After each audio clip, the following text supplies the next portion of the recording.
എങ്ങു മനുഷ്യന് ചങ്ങല കൈകളിൽ അങ്ങൻ കയ്യുകൾ നൊന്തിയിടുന്നു എന്ന കവിവാക്യത്തിന്റെ സമരരൂപമാണ് AKG എന്ന ആയില്ലത്ത് കുറ്റ്യേരി ഗോപാലൻ. ലോകത്തെവിടെയായാലും മർദ്ദിതന്റെയും പീഡിതന്റെയും വേദനകളെ ഇതുപോലെ ഹൃദയത്തിലേറ്റിയൊരു നേതാവില്ല. AKG കൊടുങ്കാറ്റാവാത്ത ജനപദങ്ങളോ ജനവിഭാഗങ്ങളോ ഇല്ല കേരളത്തിൽ. 30കളിലെ നിയമലംഘന സമരങ്ങളും ഐത്തത്തിനും അനാചാരങ്ങൾക്കുമെതിരായ സമരങ്ങൾ തൊട്ട് ഗുരുവായൂർ സത്യാഗ്രഹവും പട്ടിണി ജാഥയും തിരുവിതാംകൂർ ജാഥയും പറപ്പുറം സമ്മേളനവും പിന്നിട്ട് നിരന്തരമായ ജയിൽവാസവും പിന്നെ ജയിൽ ചാട്ടവും അനന്തമായ ഒളിവുകാലങ്ങളും നിറഞ്ഞ ഒരു പൂർണ്ണ വിപ്ലവ ജീവിതമാണ് AKG. തടവറകളും കോടതി മുറികളും വരെ AKGക്ക് സമരമുഖങ്ങളായിരുന്നു. 1951 മദ്രാസ് ഹൈക്കോടതിയിൽ നേരിട്ടെത്തി വാദിച്ചാണ് AKG കരുതൽ തടങ്കലിനെതിരെ അനുകൂല വിധി നേടിയത്.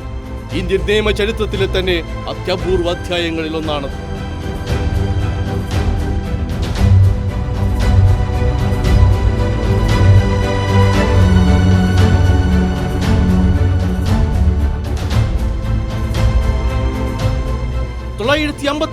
AKG കണ്ണൂരിൽ നിന്ന് പാർലമെന്റിലെത്തി. പാർലമെന്റിലെ പ്രതിപക്ഷ ഗ്രൂപ്പിന്റെ നേതാവായി. പാർലമെന്റിലെ AKGയുടെ ശബ്ദം ഒരു ജനതയുടെ ശബ്ദമാണെന്ന് പ്രധാനമന്ത്രി പണ്ഡിറ്റ് ജവഹർലാൽ നെഹ്റു തന്നെ ഉറക്കെ പറഞ്ഞു. 1959 EMS മന്ത്രിസഭയെ അട്ടിമറിച്ച ജനാധിപത്യ ധ്വംസനത്തിനെതിരായ ആ ജനശബ്ദം പാർലമെന്റിൽ AKGയായി ആളിക്കത്തിയപ്പോൾ നെഹ്റു പോലും നിശബ്ദനായി. 1956 മഹാഗുജറാത്ത് പ്രക്ഷോഭത്തിലും 58 പഞ്ചാബിലെ അഭിവൃദ്ധി നികുതി സമരത്തിലും പങ്കെടുത്ത AKG വടക്കേ ഇന്ത്യയെയും പിടിച്ചുകുലുക്കി. അമരാവതി തൊട്ട് കൊട്ടിയൂർ വരെയുള്ള കുടിയുറക്ക് വിരുദ്ധ സമരങ്ങളിലും മിച്ചഭൂമി സമരങ്ങളിലും AKG തന്നെയായിരുന്നു ആവേശവും ആശ്വാസവും. AKG ഇറങ്ങിയാൽ ജനങ്ങളും കൂടെ ഇറങ്ങും, ജനങ്ങൾ ഇറങ്ങിയാൽ AKGയും. 1964 അമേരിക്കയുടെ യുദ്ധഭ്രാന്തിൽ ഞെരിഞ്ഞമർന്ന വിയറ്റ്നാം സഹോദരങ്ങളെ സഹായിക്കാനായി AKG തോളത്തിട്ട് തോർത്തുകൊണ്ട് ഒന്ന് നിവർത്തിപ്പിടിച്ചതേയുള്ളൂ. ജനങ്ങൾ ചൊരിഞ്ഞത് ലക്ഷങ്ങളാണ്.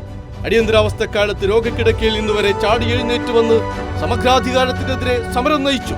മരണക്കിടക്കയിൽ നിന്ന് അദ്ദേഹം ഏറ്റവും അവസാനമായി കേട്ടതും ആ ഏകാധിപത്യത്തിന്റെ പതനമായിരുന്നു. ഒരു ജനനേതാവിന് കാലം നൽകിയ ഏറ്റവും സാർത്ഥകമായ യാത്രാമൊഴി. അതുകൊണ്ട് ചരിത്രത്തിൽ മറ്റൊരു പേര് കേൾക്കുമ്പോഴും അറിയാത്ത പുളകങ്ങളാണ് നമ്മൾ ഇപ്പോഴും AKG എന്ന് കേൾക്കുമ്പോൾ ഹൃദയത്തിൽ അറിയുന്നത്. പതിതരുടെ പടവാൾ കിലുക്കമാണത്.